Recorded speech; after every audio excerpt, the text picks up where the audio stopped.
What does it take to transform one big vacant lot into 3 brand new homes in just under 4 months?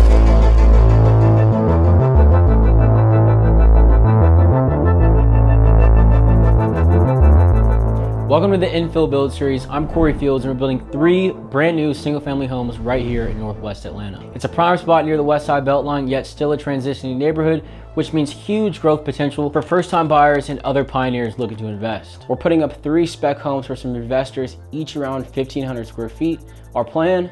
Finish all 3 in just about 4 months, from bare dirt to ready to sell. We started with a 22,000 square foot lot, big enough to carve into 3 parcels, each about 7,400 square feet, plenty of room for 3 new single family homes. Each home features about 1,500 square feet of heated space with 3 bedrooms and 2.5 baths, ideal for small families or first-time buyers. By subdividing effectively and building quality starter homes, we tap into the future Beltline-driven growth and boost investor returns. In this episode, I'll show you exactly how we prep the site, from installing BMPs, grading down to stable ground, and how we set up temporary power.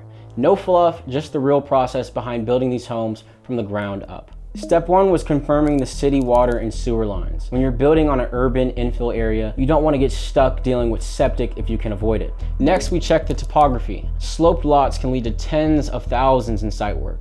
Thankfully, this lot was mostly flat, no major trees in the build zone, and no leftover structures to clear, meaning we could jump straight into grading. A single unknown like bad soil conditions or an easement you didn't check can derail an entire project. Getting this stuff squared away up front was essential to move forward. Before any construction starts, it's not just about clearing the land, it's about protecting the project. Grading is a part of it, but making sure the site stays stable, compliant, and buildable is just as important. That's where BMPs come in. Best management practices. BMPs are erosion and sediment control measures. They're systems that keep our site clean, our neighbors happy, and the city off our back. Things like silt fence, seed and straw, construction entrances, they prevent dirt from washing into the streets and storm drains during construction. Skip them and you're risking fines, delays, and site shutdown. So we installed silt fence along the front of the property, which filters out sediment before it hits the street or storm drains. Then we covered any exposed soil with seed and straw to stabilize the ground. These small steps can save you from big headaches later on. Why this matters? Proper BMPs don't just protect the environment, they protect your project. Skipping these steps can mean major fines, unexpected delays, and headaches with inspectors and neighbors. A simple mistake like missing a section of silt fence can lead to mud washing out into the street, or even worse, onto your neighbor's property. That's the easiest way to rack up some fines or even get hit with a stop work order. Why tree save measures matter. Building in a city environment comes with extra responsibilities, and one of the biggest is protecting existing trees. If you don't plan for them up front, you could be looking at fines, rework, or even losing permits. Tree save measures exist to protect mature trees from root damage and soil compaction. In tight urban lots like this, roots often extend into build zones, so even small disturbances can weaken or kill a tree. Our original plan required extensive tree save around every tree near the lot. But after meeting with the arborist, we found a better way. We used the chain link fence on the right side of the lot and reduced the fencing footprint around the large oaks in the back. That meant less fencing and still meeting city compliance. Instead of over-engineering the protection, we focused on the trees that actually needed it. What happens if you damage a tree? If you don't follow these tree save guidelines, the consequences aren't just environmental. They're financially. Damaging a tree, even accidentally, can mean replanting costs, city fines, or delays. And if a tree's on the neighbor's property, now you're looking at legal issues. If roots or branches are damaged beyond recovery, you may be responsible for removal and replacement, something nobody wants to deal with. Tree protection isn't about just checking a box for compliance. It's about smart planning. We took the time to adjust the fencing, meet regulations, and save on time, all while keeping the lot buildable. When you think ahead and protect what's already on site, you save yourself time,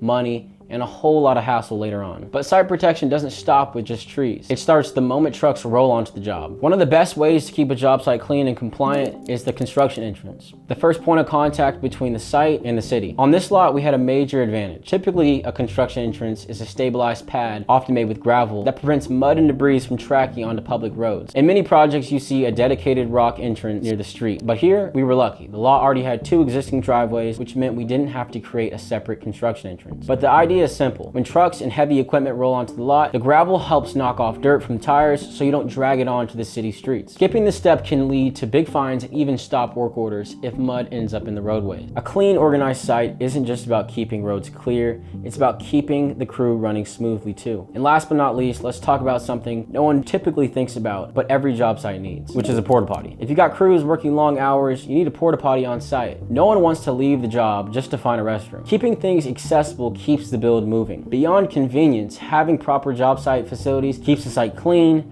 prevents unnecessary breaks, and most importantly, keeps inspectors and city officials happy. A well-run job site is more than just materials and labor, it's about planning for everything, even the basics. Why it matters? Planning ahead keeps you out of trouble and keeps the project moving forward. Next, we tackle grading. Before you can even think about building, you need a solid foundation. And that foundation starts with grading. If this step isn't done right, you'll be fighting issues for years. Cracked slabs, shifting walls, drainage problems. That's why we spent the time making sure this site was done right. This lot didn't start out level. We had a mix of topsoil, old asphalt, and buried debris, all which had to go. Because if you try to build on loose or unstable ground, you're setting yourself up for failure. If grading is off, the problems start before the first walls even go up. Things like foundation cracks, water intrusion, or soil washout. These are just a few of the many issues that can come up if this step isn't done right. So to avoid those issues, we spent 3 full days grading this lot properly. That meant removing about 10 truckloads of material, including topsoil, old asphalt, and old debris, until we reached that solid, compactable Georgia red clay. That's the difference between a quick, sloppy job and building something that lasts. The more work you put in here, the fewer problems you deal with later. Grading isn't flashy, but it's one of the most important steps in building. Get it right, and you'll never have to think about it again. Get it wrong, and now you're dealing with cracked slabs, shifting walls, and drainage issues for years. That's why we took the time to get it right, because a house is only as good as the foundation it's built on. After clearing the lot and grading, our next priority was setting up temporary power. Instead of relying on a noisy generator, we installed a T-pole, basically a 6x6 post with a breaker panel, meter box, and a ground rod. This sets up and gives us a mini electrical service right on site. We chose to plant the T-pole near the center of the lot, but also within safe hooking distance from the street power pole. That way, hooking into the main line is straightforward, and each future house is easily tapped into one centralized source of electricity. By having dependable power from day one, this keeps everyone productive. This single step will shave days off your timeline and keep your crew happy, well lit, and on schedule. And that wraps up episode 1. We took our 22,000 square foot lot, subdivided into 3 7,500 square foot parcels, installed our BMPs, tree safe, and graded down to that stable red clay, as well as setting up our temporary power.